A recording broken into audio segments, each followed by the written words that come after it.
All right. Welcome to the Hip Hop Hustle podcast. We are back for another episode. I'm excited. Today, we've got fantastic artist, the one and only Abhi The Nomad. He's come through. Man, it's an absolute pleasure to have you on the show. It's been a very busy year for you. I was looking, I think you've released like 15 different songs. You had an EP called, Icarus. You had the singles Beach Sounds and Oceans just come out, which sounds awesome. And you've got I Look Like My Dad, which came out as well. Yeah, man, it's been an incredible 2024. Thank you. Yeah, I actually the last two ones you mentioned, I guess it does look like they're my singles, but they are Kari's songs featuring me. So it's like, but the way Spotify does it now is if you're featured, it puts you as one of the main artists. Well, to be fair, it's not like you didn't put any effort in. So no, I tried. Exactly. I definitely tried. And I'll take that too. I'll take all the playlist ads and, it's definitely a shared fan base sort of thing with when I drop songs with someone like him too. Like we have so much crossover that it's like, it only makes sense really past a certain point. Let me ask you about that, because I feel like there are artists that take two different routes. There are some artists who are like, I don't collaborate at all. I just want to do my own thing. I don't want to be like having to change my sound or change what I want to do because I'm with someone. And then there are other people like you who collaborate pretty openly. What's your view on the collaboration process and the value behind it? I think anybody who's like super precious about it is just corny as fuck. Like what is it? Like, I just think it's so corny, like about like to be so precious about brands and stuff like that. Because it's really the height of music is like making it with other people. Like that's how we all started, that's like it's fun. Like it's supposed to be kind of fun. And a lot of these big artists, even when they're releasing solo music, they still made it with other people. It's like producers, and there's a mix engineer, and there's a mastering engineer. It goes through so many hands anyways. Why is it so weird to just include that in the first step and then just give them credit? I agree with you. Like I don't understand the stigma around it, to be honest. Yeah, I think it's because they are worried that they'll have to deviate from their vision. And I think they're worried that they're going to have to like be flexible. And perhaps that's not a skill that they've developed as an artist, is being able to work with someone else in the sense of, hey, I have a vision for the song and they may have a slightly different vision, and how do we make it work together? It's a skill to develop. It takes time. Yeah. And I think that's a common issue, but I think it's becoming less and less of an issue now. Like I see a lot of collaborations happening, and that's because, I have a long answer for this, but the thing is, it's better now. It's better now that people are collaborating more. I think everyone's personally in the small gist of things is I think everyone's piece of pie in the music industry is getting smaller and smaller because there's more and more music like artists, and attentions are divided. So when people collaborate, it's easier to grab a bigger piece of the pie together. Do you think that's a bad thing, that there are more and more artists? And it's just a thing, I think. I haven't decided if it's bad or good yet in my head, but I definitely know that it's happening. It's pretty obvious, like that's why people go on tours with like 3 openers and they still can't sell out. It sounds like you think it's a bad thing. It sounds like sometimes I think it's a bad thing, but sometimes I think it's a good thing. Part of so I am like retiring soon. Yeah. And I did like announce my retirement, and part of the reasoning was this, but I didn't want people to think that it was negative, that my criticism of the music industry is negative. It just doesn't work for the model that I have personally going. Like, I don't think there should be this many musicians all trying to get a piece of the pie, because then it gives everyone a smaller and smaller like it's finite, you know, as far as like streaming and stuff goes. Like it's really finite. It's not an infinite amount of money. You can't have just add more musicians and then, you know, everyone gets more money. That's not how it's going to work. It's going to be less. So the market is finite. So the more people you throw in there pulling from the market, the less and less each person gets. And that's just what it is, you know? And I don't think it's a bad thing that there's more people making music. I just think it's kind of difficult to be a musician now because you have to have like way more streams of income. Yeah, I was going to say, I think the definition of a musician has significantly changed. Yeah. Like, you can't be a musician and not be making money from other sources. Or you can, it's just extremely difficult and it's extremely rare. Like, I think most of the people I would have spoken to are making money in other sources. They're not full-time. Yeah. Yeah. The brand sponsorships, you know, and then like influencer campaigns, or they work jobs sometimes even some pretty successful musicians I know still kind of like work a job. So yeah, man, it's rough out here in these streets. I'm full time though. Yeah. For now, until you're not. Until I'm not. Yeah. Yeah. I don't know. I think it's sad to me when people like you hang up the boots as independently of this conversation of like, just being from the outside looking in.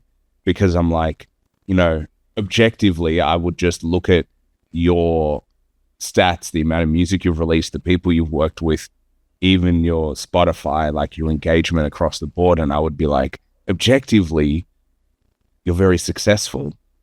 And thank you. It's disheartening sometimes to see when successful, good musicians are hanging up the boots. And I think it's a testament to how difficult it is, both emotionally and physically and mentally and all of those things. But I think a lot of people, like, I'm sure you get messages about, hey man, like, you know, I'm so sad that you're going to be hanging up the boots. I think that resonates with me a lot. Sure. I definitely get those. And I do feel really bad for everybody who's stuck the whole way through, and like real, like really dedicated fans who like actually pay attention to everything I do. Like I'll miss that forever, you know, like they are, and they're, you know, a lot of them are in my Discord server. Like I've almost like found a way to like keep that community around me regardless of what I do. 'Cause they're really cool people and we share similar interests and stuff. So, I'm hoping to keep close to those people regardless of what I do. But yeah, for me, it was more so like I could probably make this stretch like another 5-10 years if I wanted to. Just because I have the back end stats to kind of like, you know, help boost the next thing I do. I can be like, hey, like I got a, you know, so-and-so million plays on my last album or whatever. So I can always use that because I'll always have that sort of streaming fan base there, and the live touring fan base is pretty decent as well. But it's almost out of principle, I think. And there's a part of me that's just kind of like just a vengeful, spiteful little man. And sometimes I have to let him, you know, I have to let him make a decision or two. And I think he had a pretty heavy hand in some of this. And I think that it's okay to stand on principles sometimes. Like I'd rather go out on my own terms and kind of like be like, okay, this is my last album. I can plan this how I want to do it. This is my last tour. Then crash and burn like 30, 40 years later, or like 20 years later, and be like, fuck, like playing shows to like 20 people because my fan base has dwindled so much. You know, there's so many things in what you said that I find fascinating. The ease in which I'm glad. the ease in which you spoke about your numbers and just being very clearly being like, hey, I could do this for another 5 or 10 years and I'm choosing not to. And then you've got this part of you inside. And I think I've got a similar part in me, which is if I feel wronged, you're going to know about it, and I'm going to and I'm going to let that part of me shine a bit. And I'm going to feel like I do have to prove a point. Totally. I still feel like I have a chip on my shoulder, after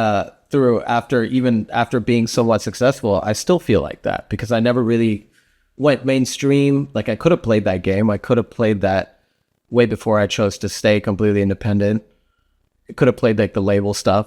I never really like went the complete back songwriter route where I just wrote for other people and got rich off that. But yeah, so there's still a part of me that's like every time I drop a song, like, or anything I do, I'm doing it like by myself. Like, I don't know when this interview comes out, but we planned like a European leg of this tour for next year. Just like we've never played Europe. So, but like, I'm doing all this shit myself. So I'm like really, it's kind of like I'm really stretched thin here. So at a certain point, I got really frustrated with like how difficult it was to keep up with being independent.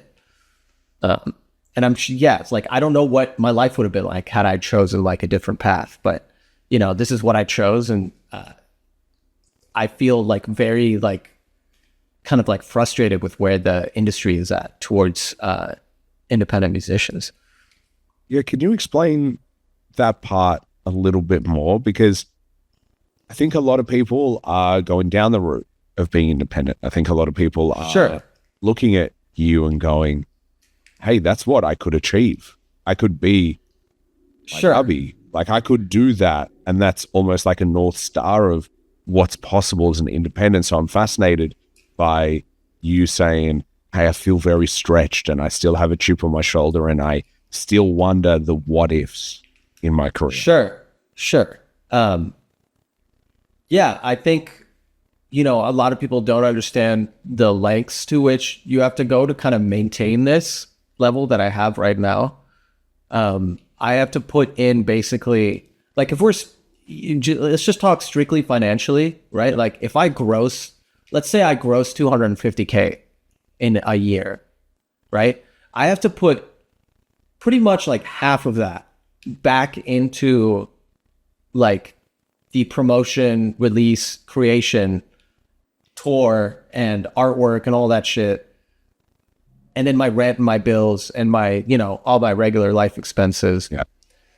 Half of it is just gone already, right? Like, and then you get taxed by the IRS on the gross because you're self-employed, and the tax benefits in the US for self-employed people is not that great. So financially, I kind of like end up making like somewhere between like 110 to 120K, which is like pretty good, right? But then this is not even touching like manager's commission or like booking agent commission. I'm talking, this is like gross still somehow.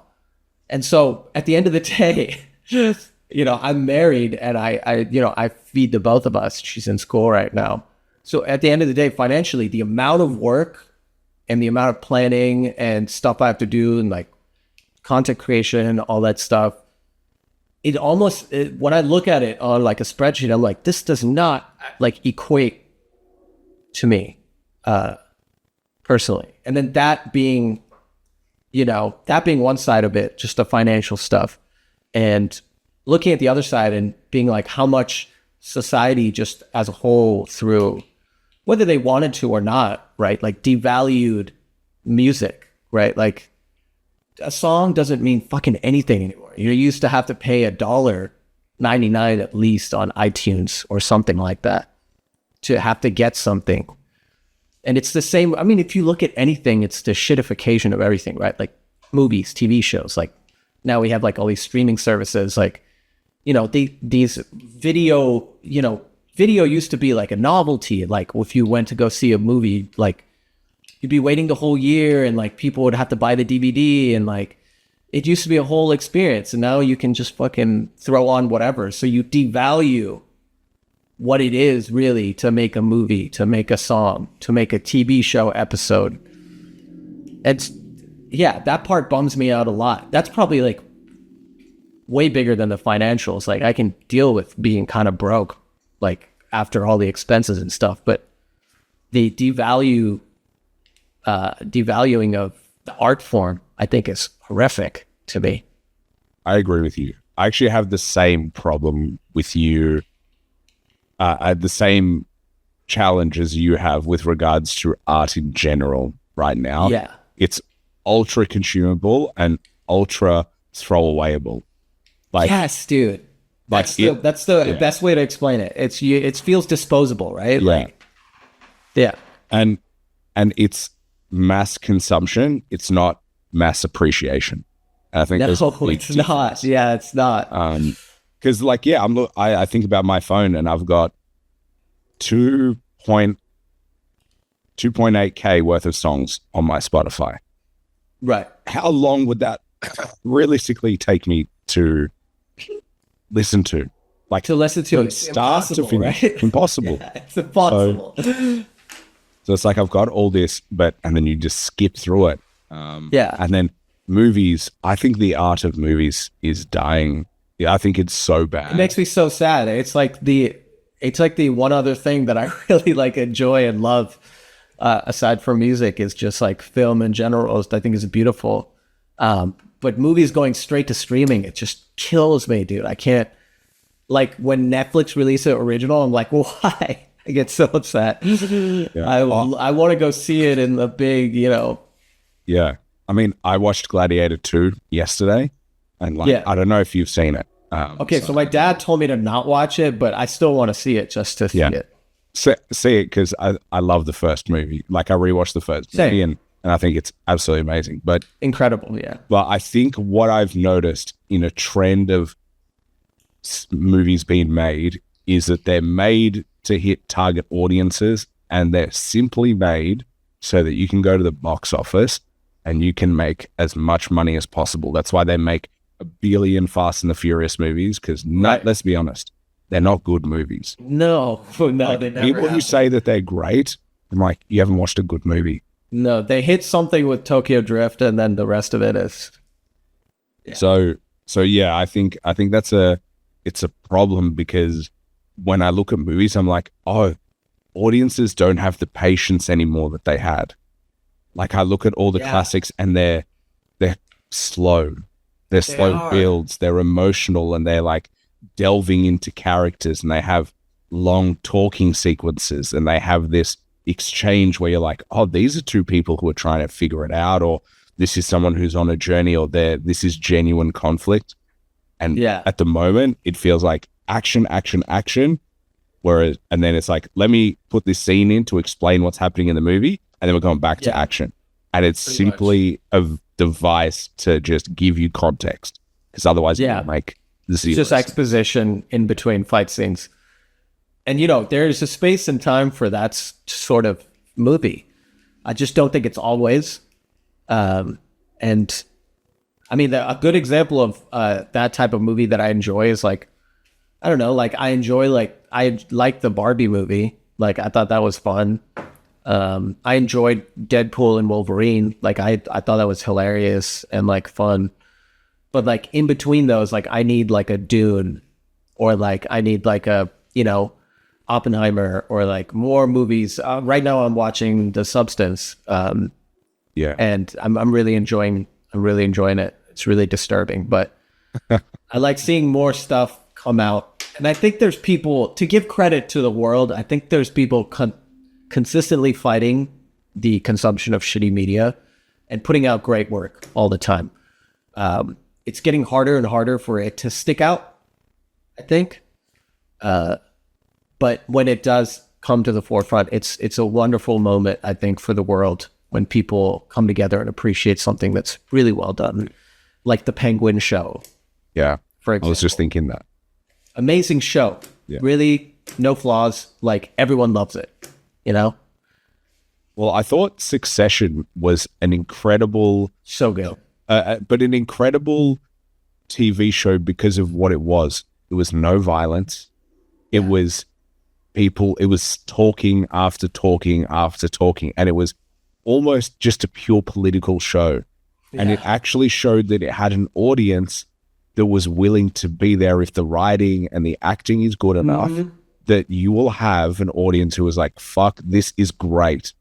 Because that's all it was. It was just people knifing each other, but through words and mentally, like, yeah. And I think it revealed a lot to me as a consumer about like, oh no, this is what it means to create totally really good things, because I think he captured everyone's imagination to be like, I can see that happening in real life, or I believe these characters would be what they're doing, and the back and forth and the Totally. I thought that was a great show.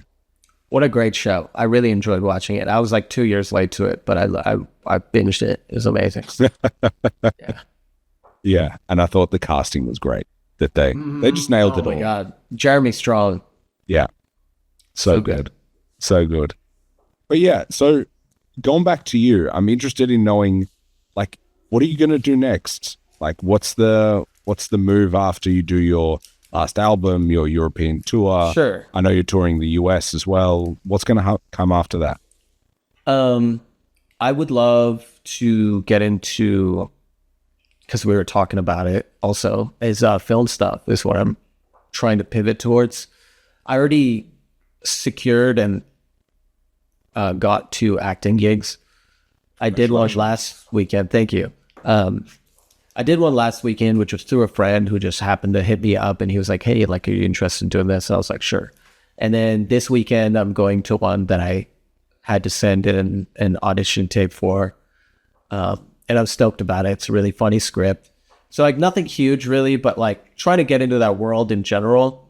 And I think through music videos, through shooting and editing music videos, and I have a lot of connections in Los Angeles. I think at some point I'll be able to just kind of like wiggle my way in there. But that's what I'm trying to explore for a little bit. But I think eventually, if that's not bringing in a great amount of revenue, which I don't expect anything from it, I would like to pivot to teaching music production or something like that. Something with like a salary that pays me every year. That's awesome, man. That's like, yeah. Well, I hope you do make it as an actor, because I feel like you would be. That's the thing. Thank you. See, that's very nice. That's the thing, is I've never even wanted to do that. It's just people hit me up and they were like, and I was like, okay, I guess. Like, I've never tried it. And then it felt kind of natural because I'm used to being in front of cameras. So I just gave it a whirl and I liked it. But yeah, I don't know if I'll be an actor. I'm picturing myself more so behind the camera. Yeah. Well, I've always thought about whether I could be an actor, and the older I get, the less I think I can be an actor, and the more I can think I could do voiceover work. I think that's where I could go. I can hear it, dude. Actually. I've kind of lost my voice a little bit, so I don't. It's a little bit deeper than it usually is. But I was like, if it sticks like this, it's been like a week. That's what I'm saying. You just got to wake up at 4 a.m. every day. Yeah, and just go for the husky voice. Yeah, go for the husky.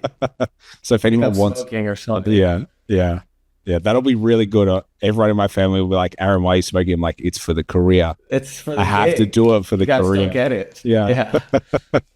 But yeah, if anyone wants a husky Australian voice, then hey, I'm always down. But there's an audience for everything in this world. I think you're right.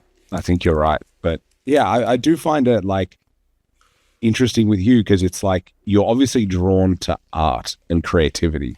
And so, you know, some people, when they leave the music industry, they just are like, are done with creativity. They're like, I did what I wanted to do and I'm just over it. But it doesn't feel like that's the case for you, where you're like, I still have artistic chops that I would still need to get out. I think, unfortunately, creativity is just so tied to every root skill that I have that it would have to be something like, I'm not good at anything else really. Like, you couldn't put me in like an admin job and expect me to do well, or like put me in accounting or something. I just don't have other skills outside of creative stuff. Like, most of my skill set is like either visual or audio. Like, that's just it, you know? But hopefully I can like later in life, I can like teach or something adjacent. I feel like you would be a cool teacher to have. Thank you. That's very nice. I feel really comfortable, kind of like helping people do stuff like on a music level. Like I always give people pragmatic advice if they ask for it, about their own productions or songwriting or something like that. So yeah, I would like it too. Yeah. No, I think it would be cool to have a musical teacher who actually had a successful career in the music most of us didn't have that. Yeah. Most of us didn't have that. Yeah. Yeah. Most of the time it's some person who's teaching you music and you're like, what did you do? And you're like, well, I went to uni and I studied teaching and I like music. Well, that's what it is. Yeah. Yeah. And you're like, well, I'm not so sure this is the person I want to be taking my advice from. I think there's a saying, it's like, if you get advice from someone and they have a life that you don't want, you don't listen to their advice. You don't listen to their, wow, that's deep. Yeah. I thought you were going to say, if you can't do, you teach, which is also another saying. Yeah. If you can't do, you teach. And if you can't teach, you teach PE.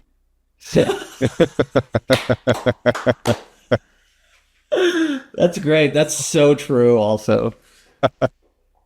Yeah, the PE teacher is always the worst teacher in the school.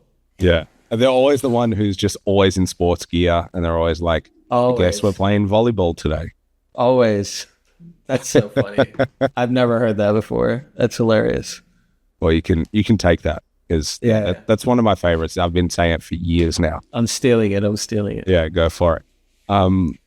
But yeah, like I think you would be a good teacher. I think you have a nice temperament about you. Like even now, as you're going through and you have a chip on your shoulder, you haven't lost your mind. I've had people rant on this show, like just go for it, and just it's almost like they've been holding this up range, for an opportunity. Yeah, and they just go for it. Like it's amazing to be able to see, but it's also like it feels like you're dealing with it and managing it really. Yeah, I do it. I rant to myself in the car.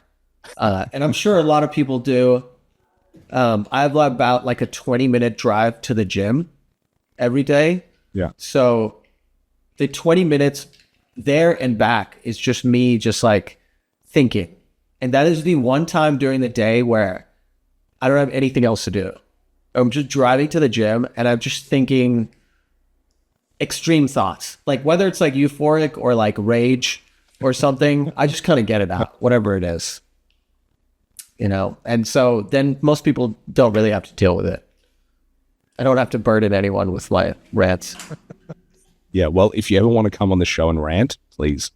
I always think they're fun, like because it's never about me. It's you're never going to rant, and unless like something goes completely wrong, it's never about me. So I'm always like, go for it, just rant away. Like I think it's interesting because it's very rare that you get a space where you can just go for it.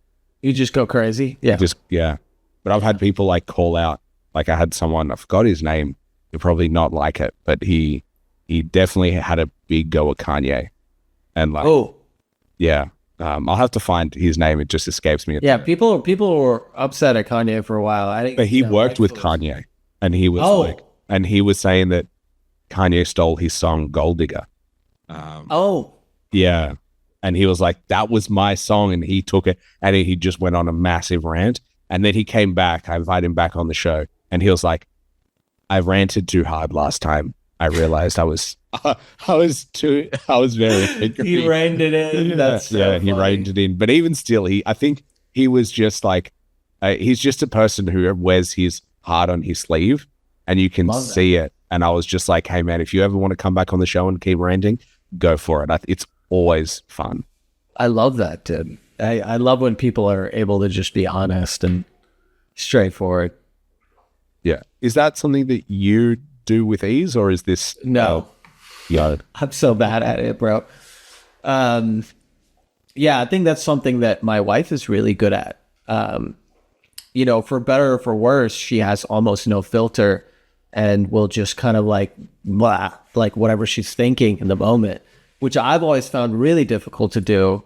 Expressing myself in a conversational manner is really hard for me because I have an outlet for it. So I don't need to talk to any motherfuckers about this shit, unless people really break down the wall with me and get there with me and it's a vulnerable moment and they ask me something, then I'll lay it down on them, honestly. But I get it all out. It's already out there.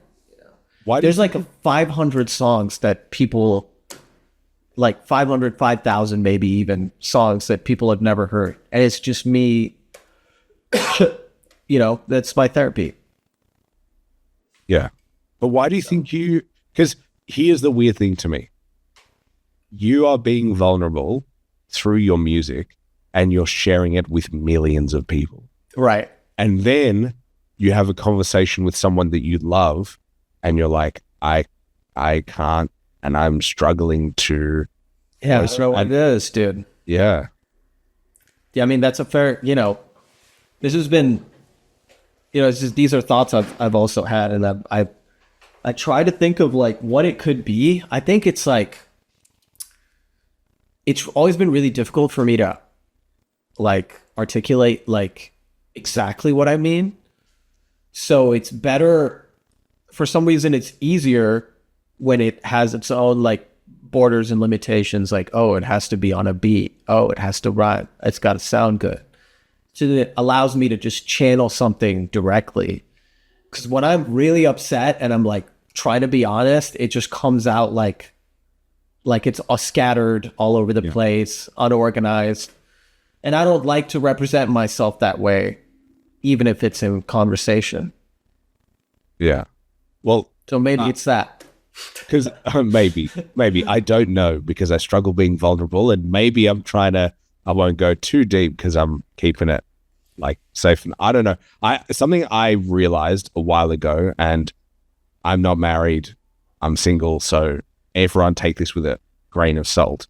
Sure. But what I realized was that my past relationships were always flawed because I wasn't honest. Sure. Fully. And what I realized was the mistake I made was I would bottle it up and I would struggle to speak. And the only way for me to change my face in those relationships is if I do the uncomfortable thing and be more vulnerable, in the sense of, hey, I'm going to have a conversation with you now, and I'm telling you this is uncomfortable for me. Totally. Because otherwise we'll be fucked. Because I don't want to continue that. You're going to blow up later. And that's what I had to work so hard on for the last, like, after the pandemic. Like, I worked on it a lot, and I'm there now with my wife where we have great communication. And it took so much effort for me to stop being like my father, basically, and like stop being like every Indian man ever, or every Asian man that their dad told them to, like, you're not depressed, like, like all that, like, for all the, sort of generational stuff we got from our parents. To break that cycle with my wife I had to work on it hella on my own and kind of go to therapy and like figure that out. But I just am getting to the point where I'm like, okay, I'm like comfortable with like being like straight up like, hey, like, I didn't like that you said that, or like, hey, like, we should talk about this, like, and without it feeling like super confrontational or whatever. Yeah. But that's just with my wife. Yeah. There's still all these other fucking people in your life, and you're just like, so yeah. It's a good start though. Totally. It's a really good start. I just remember laying in bed with my ex and just being like, I have one of two choices. I can lay here and do what I have always done, which is say nothing, or I can try and make this work to the best of my ability and become more vulnerable and really give it a go. And when I thought about it like that, it was really obvious what the choice was. The obvious choice won. And I think it took years of relationships that didn't work for me to realize, okay, you have to take accountability for being open and honest, and they're not mind readers. That's not their job. Totally. I 100% am on the same page. I think there's that is an epidemic with men that is happening right now, where the lack of accountability and like, because I've been there, you know, in America, especially the lack of accountability in single males and males is kind of like driving this crazy right-wing movement. It's like behind it. Like if you look at the stats and the data, like the young males like are lonely and angry and upset and like don't know how to communicate properly or express themselves. And like I've been there, and yeah, it sucks, dude. I wish there was like an opposite what's his name? Like Andrew Tate, like the good version of Andrew Tate or something for young men, so they could learn how to like express themselves and communicate properly, so they have good role models in society. Yeah, I think what worries me is that it feels like a world of extremes. It feels like you're either here or you're there, and there's no one in the middle, and you can be a man who's respected and who's strong, if you want to put it in those terms, but also who is safe. And like there's something about being able to encapsulate all of that that's important, whereas I feel like it's just one or the other. It's like I don't know, I think it's so weird right now that you're being pushed into one camp or the other. It's like, hey, I like to be in the middle. I'm a complex person. I'm not here or there. And we all are, really, but there's no space for nuance in today's sort of like consumer culture of headlines and tweets and, you know, viral posts and stuff like that. There's no nuance, you know. Even the idea of like there's not very many role models with nuance at all in anything. Like, really, the best role models with nuance are supposed to be your parents. That it's really difficult to find that online where somebody is, you know, a great, well-rounded role model that's able to speak about things complicated and not be labeled or be pushed into a camp. It's really hard. I think that's why it goes back to the importance of what you choose to consume. Like you can choose to go with like, hey, I want to better myself and I'm going to listen to a podcast or read a book, or like try and get more perspectives and get wisdom in other I couldn't agree more. I think past a certain point, it's up to you. Like, there's only so much the world can do for you. Yeah. And it's just so critical, because you want to be a well-rounded person. You want to be able to have conversations with people and interact with people, and they're like, holy fuck, there's something different about Abhi, in the sense of like, he's not like one page or the other. He's not just like a 2D version of a cutout. He's not a caricature of a person. He's a real person. He has depth. He has opinions that don't always work together. They sometimes contradict each other. That you feel one thing and then something else. Like you want to be that interesting person. You want to have someone who has depth and who is confusing and who is intelligent and who can have the fun conversation and the serious one. And that's what it is to be a person, is to have all of that be a part of you, rather than just be a caricature of what it means to be a man or a woman or whatever else. Rather than be a fucking brand. Yeah. I think that's the scariest thing, actually, is when people turn themselves into brands. Dude, I hate when people do. I mean, that's one of my biggest pet peeves with, and that goes back to what we were first talking about with collaborations. It's like people just can't be, you know, human on the internet for some reason. This goes all the way down to just like regular things, right? Like I'll listen to a song, I'll put it on my story, I'll be like, yo, this shit's dope. And if it's by one of my friends, I'll be like, yo, this shit's dope. Good job at whatever. Like, but people are weird about that. People don't really like telling people what they're listening to or who they're really into. It's super strange, dude. It's a brand driven like social media feed. And everybody that is even, I know people who are posting on there, I'm like, doing this as a brand, and it feels weird because I know you. But yeah, get your money, right?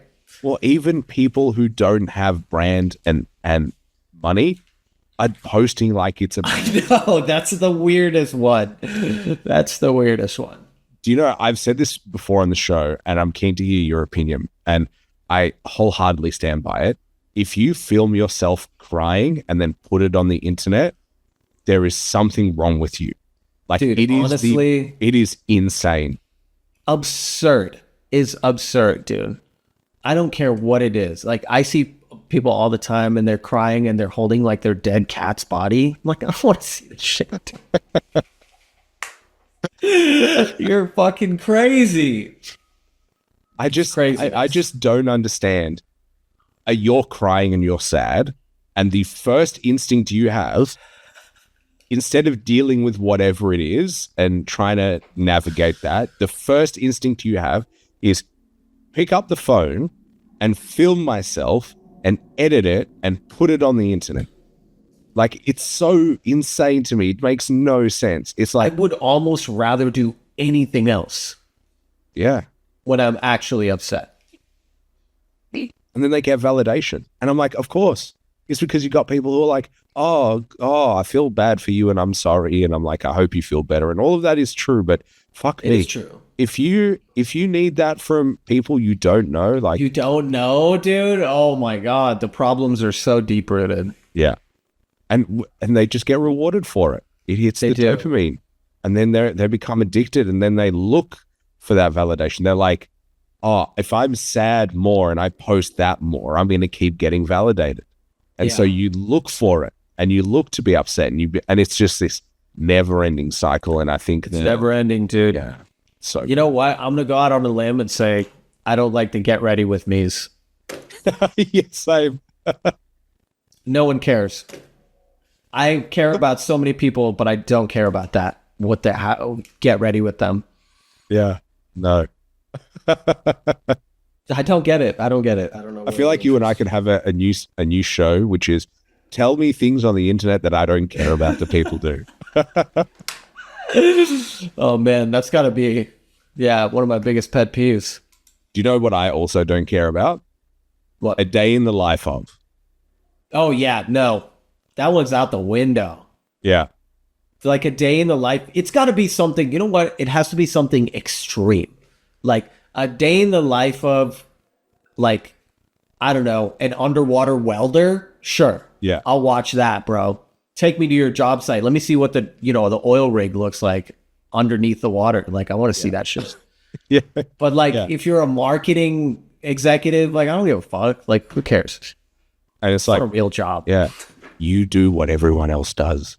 Yes. You wake up early and you get dressed, and then you go to your job on the train, like everybody else, like everyone. Yeah, like, oh, I'm a 9 to 5 in a corporate.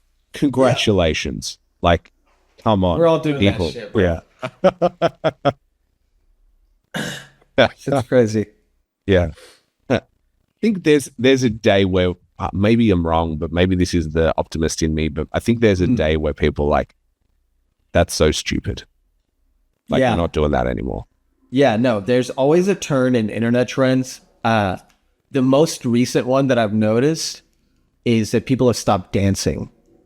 And I'm talking about people who don't dance have stopped dancing. Yeah. Because it was like almost like, I would almost not see dancers like dancing. It would be everybody that wasn't a dancer when TikTok first came out was doing TikTok dances, but that became cringe and corny after like 2 years, and now no one does that shit. Just the kids. If I see like an actual dancer doing it, I'm like, oh, that's a cool routine. Like, you can clearly dance. You're like doing all sorts of crazy shit. But that's a great example of something that just a trend, a massive global trend, just gone. Wild. Oh, do you know the other one? Last one that annoys me. What? When they're out in nature and they're like, I'm out in nature and I'm just revitalizing myself. And I'm like, with a tripod and the fucking lighting and the scripts, so much and electronics. then you go, Yeah, and I'm like, this is a real interesting way to revitalize and get your energy back is to go find the perfect place in this beautiful escape. And you're like, let me film for 2 hours and get the right. I'm just like, it just doesn't make sense. As soon as you start to see how illogical all of it is, you can't unsee it. Like you just can't. I'm super in, like, you don't understand, dude. Like, as an Indian man, seeing people gentrify chakras, meditation, and all this other shit, like, I don't believe in any of that shit already. And then seeing it get bastardized for like Western pop culture has turned me into a savage beast anytime someone brings up any of that shit or crystals or any of this other mythical, like, you know, mythical pee-pee-poo-poo. But Abhi, if I wear the crystal, then good things will happen. See, this is where, if you truly believe that, right? Like, I have a deeply rooted character problem with you. And it doesn't mean it doesn't mean I dislike you. I don't want to be involved with whatever you have going on. If you genuinely believe that, like, there's too many Swiss holes in your logic in general for you to blindly believe that, for us to be great friends, in my opinion. Yeah. That's good for everyone to know. So everyone, so you know, that's like I tend to agree with you. As soon as someone starts saying that, it's a little bit like when people blame their horoscope for stuff. No, yeah, it's off. I'm like, okay, the lack of accountability here is disappointing, to say the least. Right. And I think taking an interest in things is cool. Yeah. Like, I think that's cool. Like, you're interested in it, whatever. It's like, you do, I know people that are like into tarot stuff and like into designing tarot cards and like they have an interest in things of that nature. And it's like, okay, cool. But like, if you are telling me that you actually believe in some of this stuff, then it's a different conversation.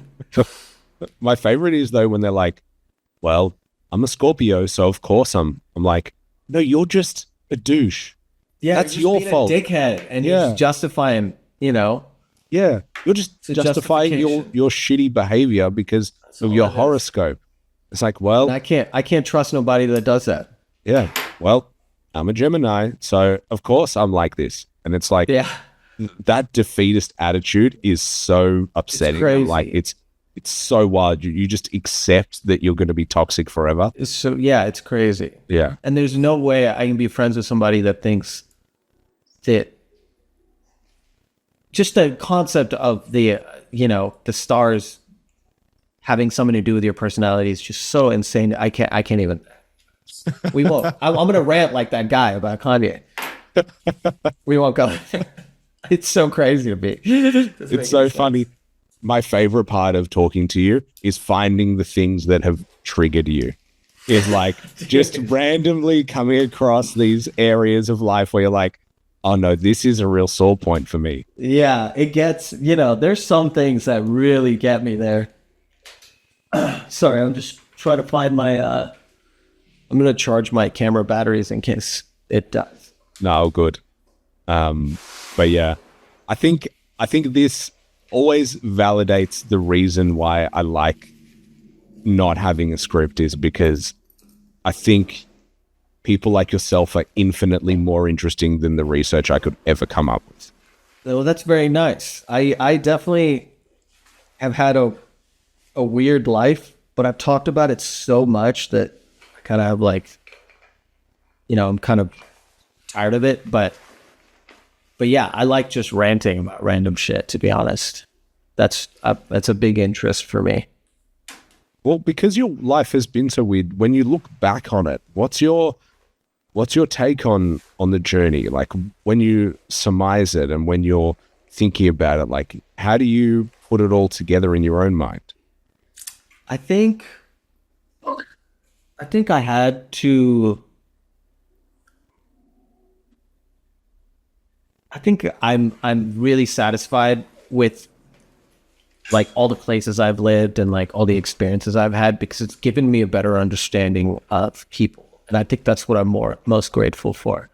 Like I've lived in like 6 countries and like been friends with people of almost every nationality, culture, religion, like, and it's been amazing, mostly because it's given me an opportunity to truly understand people on like a sort of like just like a base core level that I think is really hard to do unless you travel a lot. So I'm really stoked with my past experiences and the way I was brought up, and I think I had great parents, and yeah, I'm just really blessed, man. It really does give me a huge sort of insight into the world where we are at all times, and yeah, really stoked about it. It's been a weird life though. That's such a good way to be able to look back on it though. Yes, I've come to accept what it is that my life has been, which has just been this weird smorgasbord of different living situations and scenarios. But yeah, it's been sick, dude. Isn't that a life well lived though?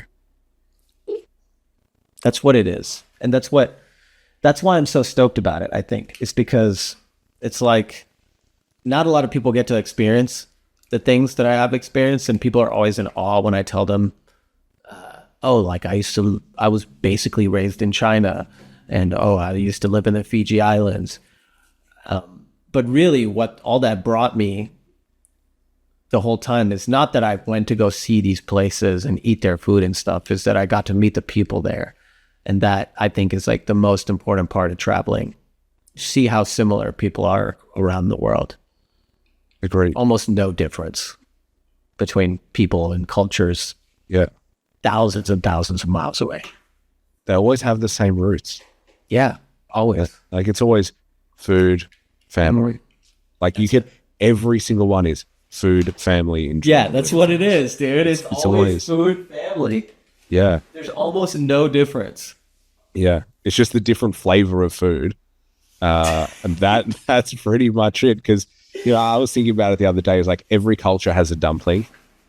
Like, has their own version of a dumpling. Their own version of a dumpling. That's 100% correct. And every culture almost has their own version of a noodle or a pasta. And a taco. And a taco or a pizza. Yeah. Like, it's just...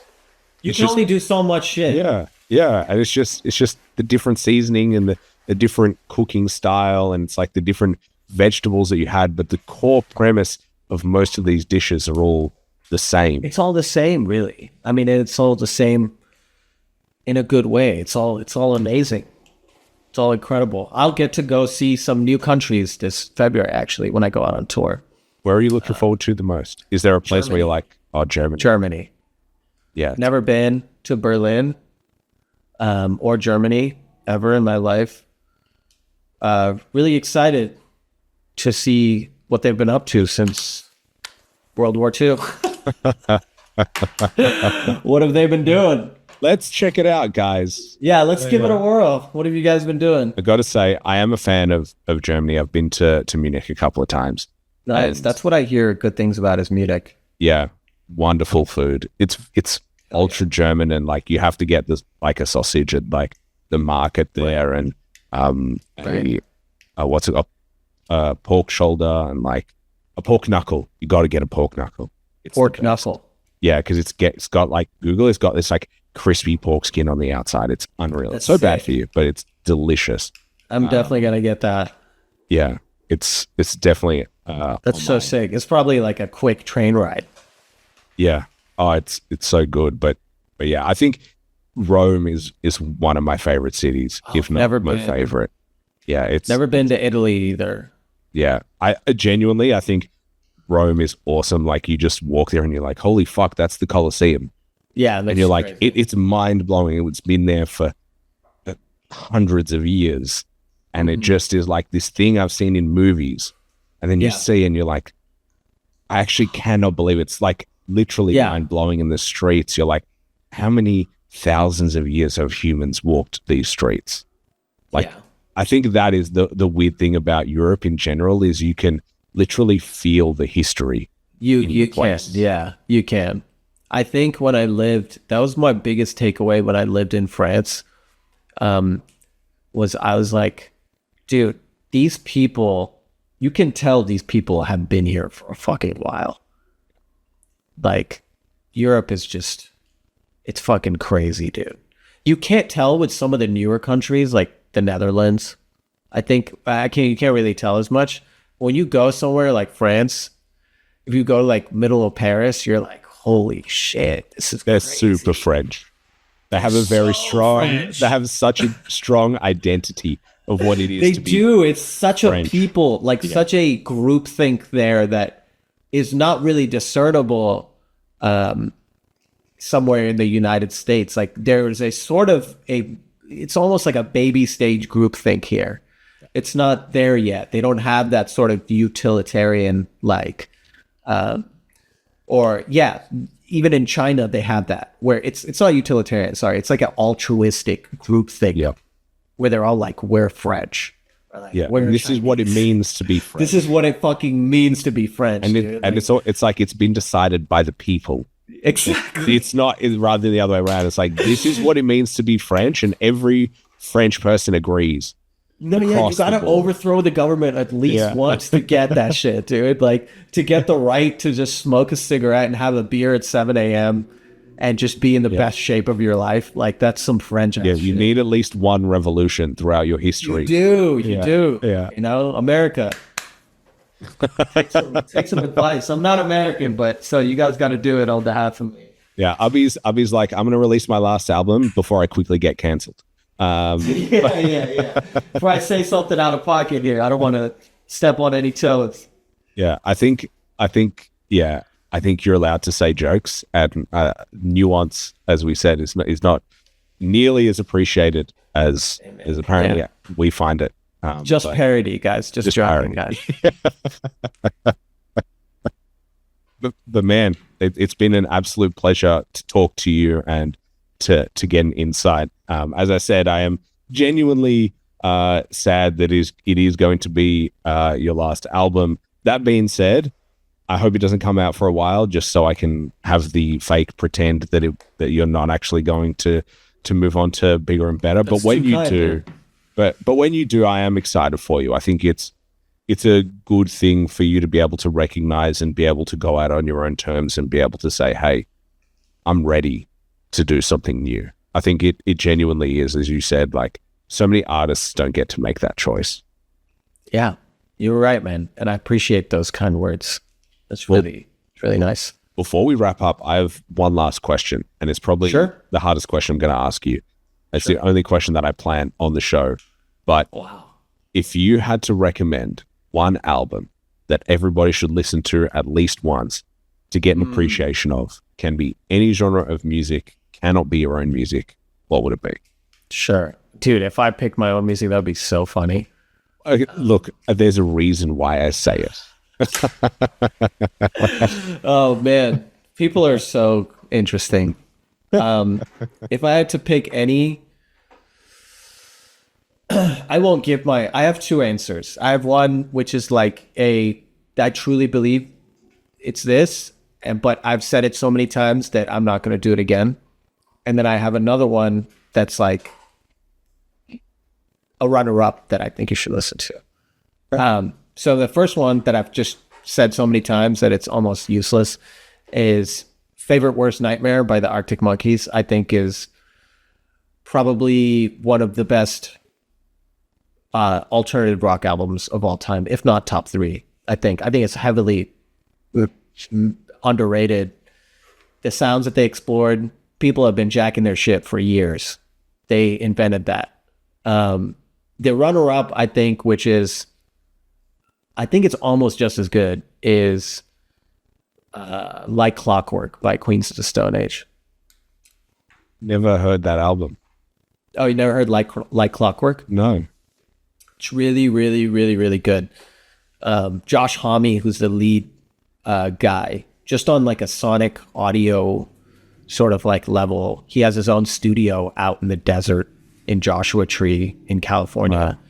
And he does all this weird fucking shit to his vocals. And this album is when he started really implementing like his own sort of, he's like, I want it to sound like this. And dude, album has some crazy ass songs on it. I think that's honestly their last great album. And that era of like, even with the Arctic Monkeys stuff, like that era of like sort of like sloppy, grungy dad rock that was just so nuanced and complicated and beautiful. It'll always be like my, go-to. If I'm like, can't find anything new to listen to, I always go back to those albums. That's awesome. Well, we'll have to make sure we listen to them. Man, it's been so much fun talking to you. I really appreciate your time. Yes, sir. And of course. Yeah, before we wrap up, is there anything else you wanted to plug? Anything else you wanted to shout out? Yeah. Shout out to my cat, Tom. What's up, Tom? He's super kind of full of joy and full of just like whimsy and just really purrs a lot and jumps around. And yeah, he's a good boy. And my other boy is Archie. He's not feeling very well. I hope he feels better. But yeah, shout out to my cats. Shout out to my wife. Shout out to Diet Cokes. I just found out that there's no real sort of like, long-term side effects for just like having a Diet Coke a day. So I've just been chugging those things down. So shout out to Diet Coke. I love that, man. That's so funny. And if Diet Coke want to come with some sponsor money, feel free to reach out. Hey, it's great stuff. Yeah. Yeah. We'll get it branded. I'll start wearing Diet Coke t-shirts. There you go. Yeah, man, it's been an absolute pleasure. I really appreciate it. And I do wish you really the best of luck in the release, the tours. Disappointed you're not coming to Australia, but maybe I'll have to come and visit you. Hey man, it's the time I did spend in Australia was wonderful. It is really far away, but when I visited Sydney, it was like being in a dreamland. Yeah. Well, Melbourne's better, but that's what I keep hearing. Yeah. So maybe I will have to come. Yeah, you will have to come back. Well, and I'll show you some spots. But yeah, man, thank you very much. I really do appreciate it. Of course, anytime.